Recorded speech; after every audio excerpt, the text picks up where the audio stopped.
All right, hi everybody. I'm going to do a quick video on how to calculate normal probabilities or proportions using the normal distribution using your calculator. And then the second video will be about using z-scores and the standard normal table to do those same calculations. So video one. So let's say we suppose that the heights of redwood trees are normally distributed with a mean of 250 feet and a standard deviation of 11 feet. Find the proportion of trees that are, and here's the criteria, right? Here's our intervals. So, so let's go ahead and work through a little bit of that. So first of all, you identify your parameters of the distribution. So we're talking about the mean of the distribution. So that is mu, Greek letter mu, stands for the mean of the population. We're talking about all redwood trees here. It doesn't say anything about a sample. So that's our mean. And this is our standard deviation. So we call that sigma. The standard deviation of the heights of the trees are 11 feet. That means on average, the trees, their heights vary about 11 feet from the mean of 250. So it's good to know, right? Practice the interpretation of that 11 feet. But say we want to find the proportion of trees that are greater than 261 feet. So here's what we got. I have a few different normal curves here. So for the first problem, the proportion of trees that are greater than 261 feet. First of all, on any normal distribution you can draw, it's bell-shaped. We're going to tick mark along the number line with the mean in the center. And we always do like 3 standard deviations above and below the mean. But this is sufficient right here, labeling, sufficient for labeling when it comes to, you know, the AP test or what I'm looking for to denote that the mean is 250, standard deviation 11. That means it's understood that each of these tick marks represent an increment of 11 feet. Okay, so if you wanted to, you could take 250 minus 11 and write this as 239, but you don't need to if you specify the parameters. You can also write normal for n, normal with 250 comma 11. That's equivalent to this. This means the same thing. Okay, these two statements, the normal distribution, either one's fine, but you have to specify that. If you don't write either the mean or standard deviation or give this notation, then you're going to have to at least label something on the axis here, okay, with the standard deviations or like marking the different values for the standard deviations, the mean. So this right here is a full diagram. We want to know the proportion of trees, redwood trees, that have a height greater than 261 feet. So we have direction in here. We've shaded the direction on our curve, so that's good. The area of that section is the proportion we want. So we can go ahead and calculate this. Now, we notice that like when I do 250 plus 11 for the 1 standard deviation, we land right at 261. So we can, since 261 is close to, or is actually right at 1 standard deviation above the mean, or if even if it was, you know, kind of close to the 1 standard deviation mark right here, we can use the empirical rule, which we learned before, right? That's the 68, 95, 99, 7 rule. That is a rule, that's something you need to know because it's the defining property of the normal distribution. But this 68% means that's what percentage of the trees are within 1 standard deviation of the mean. In other words, from 239 to 261, we know there are 68 or 0.68, 68% of these redwood trees have heights between 239 and 261.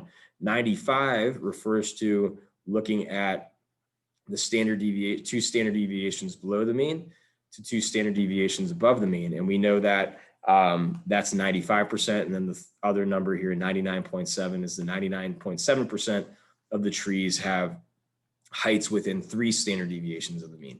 And you can see that you know, those pretty much almost cover the entire curve with a couple little straggling parts of the tails way out here. So we can actually answer this question without a calculator. And that's the first part of this, is because we know that this is 68% in here. We know the normal distribution is a symmetric distribution. So if this is 68%, we can cut this in half, and we know that this is 50% on this side, 50% on this side of 250. But if this is 68%, the total area is 1. So that would leave for us 32% unaccounted for. So if we do 1 minus 0.68, that leaves you with 32%. So that means that this 32%, half of it, since it's symmetric, has to be over here. The other half has to be in green. So by default, if you take 32% and divide it by 2, you're going to get this area right here. It's half of 32, so 0.16. So the proportion of trees greater than 261 feet is 0.16, or 16% of those trees, redwood trees, have heights greater than 261 feet. And we can just use the empirical rule for that, because 261 is right at 1 standard deviation. So next question is find the proportion of trees that are greater than 265 feet. So similar picture, right? Similar picture. Here's 261 for 1 standard deviation. Another standard deviation above the mean is 272. So 265 has to be somewhere in between here. So this area, we know that from 261 to the right is 16%. So this area has to be less than 16%. Probably pretty close to it, but not quite 16%. All right, a little bit less than that. But here's the problem. We can't use the empirical rule here because we don't know what number of standard deviations this is at, right? And that should be a hint for what we got to think about doing for something else. But the number of standard deviations, if we knew that number, if it was 1 or 2, we'd be able to answer this question quickly using the rule up here, but we don't. So in this case here, since we are between different standard deviations, we need to go ahead and use our calculator to get this area. And to use your calculator to get this area, we need to know the interval we're working on. So the interval, we're going from 265 all the way out to positive infinity, okay? This number line, the normal distribution, extends infinitely in both directions. So this is our interval that we're working on here. We want to know the proportion of trees that are greater in height, greater than 265 feet in height. So to do that, we go to our calculator. Our calculator has a distribution function built into it. So if you look at above vars, there's DISTR, that's distribution. You hit second in that button, and you're going to get some things. First things that come up are normal functions. The PDF is just what we would use if we wanted to draw the PDF or the distribution on our calculator. So we're not really going to use that often. It just sketches it for you. But the one we want is the cumulative CDF. So C stands for cumulative, just like we have a cumulative distribution. And the reason we want that is because we're doing area, and we want the total or cumulative area under the curve. So we're going to take normal CDF, and it's going to ask you for some prompts. So in our problem, the lower is referring to the lower bound in our interval. So our interval, the lowest the number on our interval is 265. The highest number is infinity. We're going to keep going. So where our lower bound is 265. Upper bound is infinity. You can make it just some really big positive number, like that's 1,000,000. That's fine. The mean was 250, and the standard deviation was 11. Now, when you paste that, if you don't have that table that shows up here, like I did, when you pick normal CDF, the first number is always your lower bound, upper bound, then mean, and standard deviation. That's the order you write it in. If we hit enter here, we get 0.086. So according to our calculation, we would write it like this, right? So we would say the proportion of heights greater than 265 feet is equal to, we're going to write it like this, normal CDF. We're going to put in here 265, a really, really big number.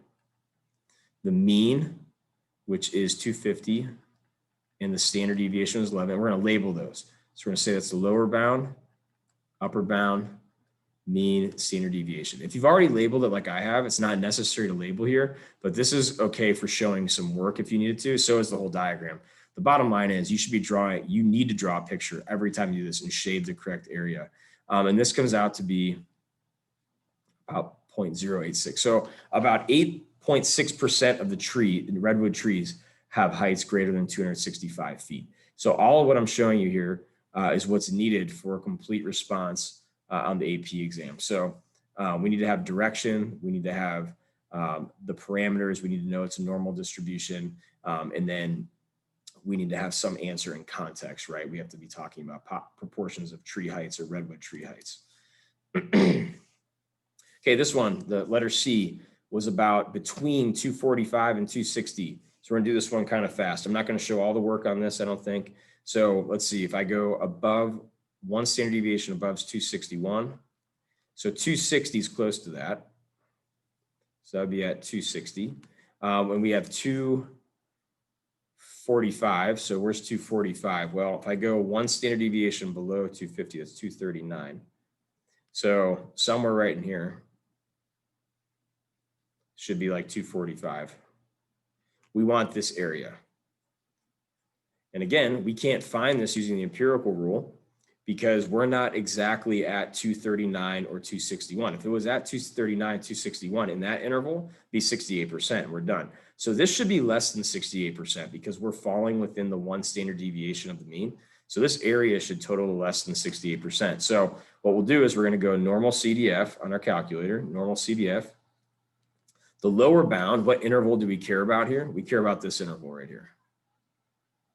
That interval is 245 to 260. So the lower bound will be 245, 260 is the upper bound. Your mean is still 250, your standard deviation is still 11, and we'll label that. We'll label these, right? So lower bound, upper bound, mean, standard deviation.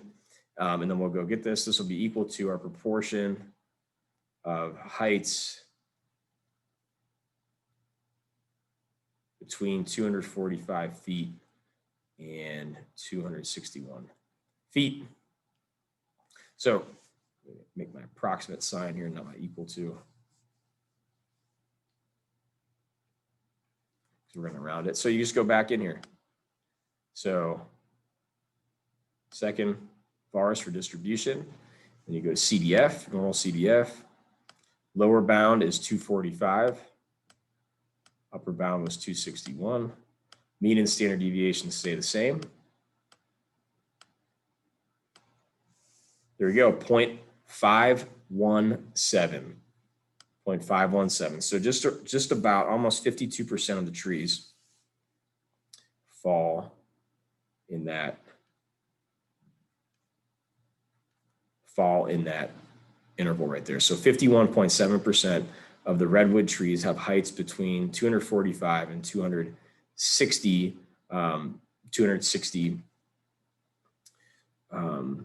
feet. Okay, I think I just realized that I put 261 in there. Might as well fix it. Should have said 260, not 261. Should be close though. Should be the same thing. Really close. 0.49, so a little less. Let me update that. That should have been. I wrote it correctly here, but I didn't. Oh, 0.49. There we go. Sorry about that. Okay, so that's how you calculate that. And this last one is a greater or less than, I believe, less than 234 feet. What proportion of trees are less than 234 feet? So we already said that one standard deviation below the mean is 239. Another one, we take 11 away, is 228, 234 somewhere in here. We want this area right there. So we're going to go normal CDF. Our lower bound, now this time, what interval do we care about actually? Well, the interval that we care about is anything below 23, so it's going this direction, towards negative infinity. So we're going to throw in a really big negative number. And we're going to throw in 23 for our upper bound. Wow, 23, 234. Oof. 234. So long day. 234, and then your mean is 250. Your standard deviation is 11 again. Again, you label lower bound, upper bound, mean, standard deviation. This is going to give us our proportion of trees that are less than 234 feet in height. Okay, so come back in here one more time. So this will be a really big negative number. Our upper bound will be 234 because we don't care about trees beyond that or taller than that. And then there's our mean standard deviation, about 0.73. So just about 7% of the trees. So this means that about 7.3% of the redwoods